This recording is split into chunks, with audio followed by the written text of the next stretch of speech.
action. Hi, folks. Tommy Grady reporting here from the Bully's Quarters area. Here we have very little snow. As you can see behind me, here is pretty much icing. The warm ocean moisture ruined our snow.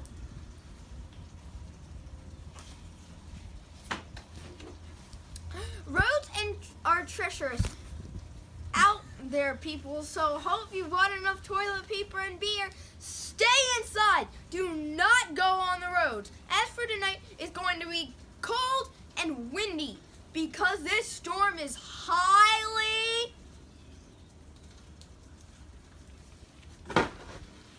Sorry, user error. Okay, go. unpredictable. This forecaster is forecasting 6 through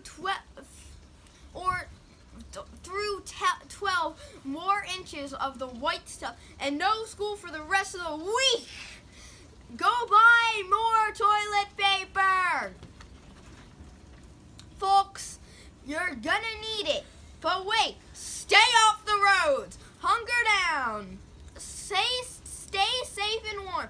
This is Tommy Grandy signing off from an ice-covered Bully's Quarters.